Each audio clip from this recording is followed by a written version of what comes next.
All right, let's get right into it. We're going to take a close look at a single amazing chapter from Charles Dickens's Hard Times. And in this chapter, he does something incredible. He imagines time itself as this huge, terrifying factory, one that doesn't make things, but actually manufactures people. I mean, just listen to that. Dickens sets the scene perfectly. The rhythm of this town, Coketown, isn't natural. It's not about seasons or the sun. Nope.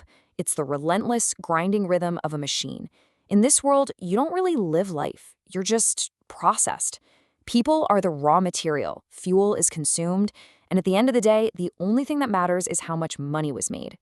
It's a place where the town clock is basically the factory foreman, punching everyone in and out.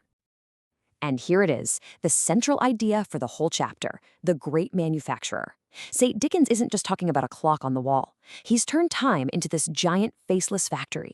It takes in kids as its raw material, runs them through this rigid, facts-only system, and then it turns out adults who are designed to be nothing more than perfect little cogs in the industrial machine. So you might be wondering, how does this manufacturer actually work? Well, listen to the words Dickens uses. Time worked away. It turned out kids. It passed on others. It's all factory speak, right? Louisa and Thomas Gradgrind are just moving down this grim assembly line. And Sissy Jupe, the girl who came from the circus, she goes through the process too, but, well, the results for her turn out to be completely different. So let's talk about Sissy Jupe first. In the eyes of the factory's manager, Mr. Gradgrind, she's what you'd call a defective product. She's a total failure of the manufacturing process, and it's because she can't be bent and shaped by its rules. She's the one piece of raw material that won't fit the mold. And what you're looking at here is a total head-on collision between two worlds. On one side, you have everything that Gradgrind's system values, facts, figures, and nothing but exact knowledge. And on the other side, you have Sissy. He looks at her and sees deficient, backward, below the mark. In his mind, it's simple. The system is perfect.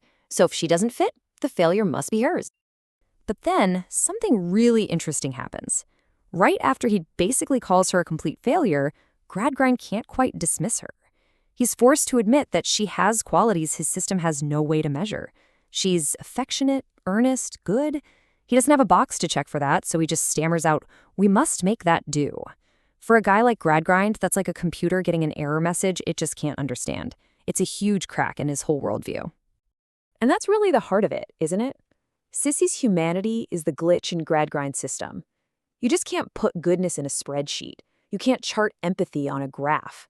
Her very existence proves that his whole philosophy has a giant blind spot, that the most important parts of being human can't be measured, calculated, or manufactured. Okay, so we've seen the failure. Now let's turn to the system's success stories, the Gradgrind siblings, Tom and Louisa.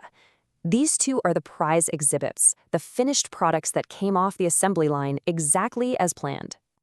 So, what does a finished product from this factory actually look like? Well, Thomas gets shipped off to the bank, and Dickens has this brilliant, cynical line.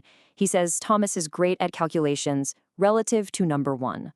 It's just a wonderfully bitter way of saying he's learned to be completely and utterly selfish. And Louisa? She's become quiet, withdrawn, and spends her time just staring into the fire, a perfect image of her own inner spirit just burning out.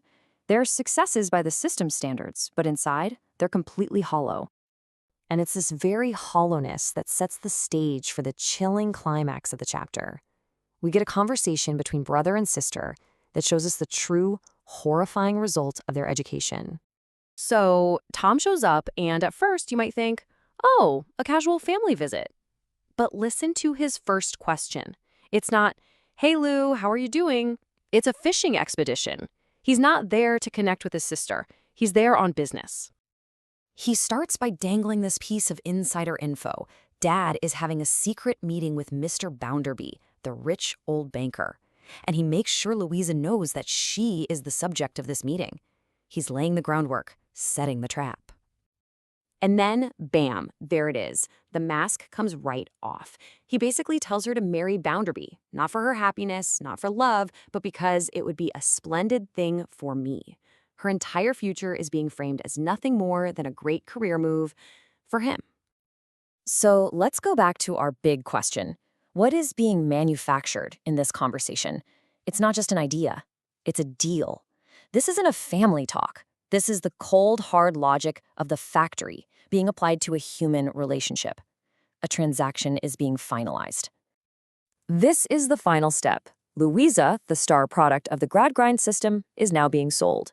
Her value has nothing to do with her humanity. It's all about her usefulness as a commodity that can help her brother get ahead. You could say the system's ultimate achievement is successfully turning a human being into a financial asset.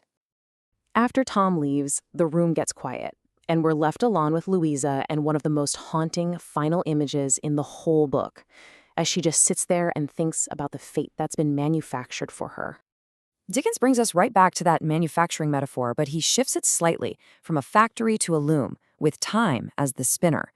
Louisa is looking out at the fires of Coketown, and she's wondering, okay, all these threads of my life, this loveless, fact-based childhood, what kind of fabric is time going to weave from all this? She knows she's been made into something, but she has absolutely no idea what she's supposed to be. And the chapter ends on this absolutely bone-chilling thought.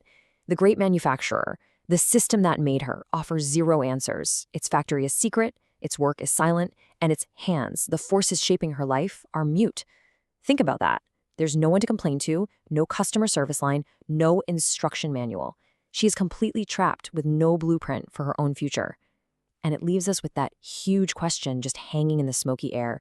What happens when a society starts to value production over people and facts over feelings?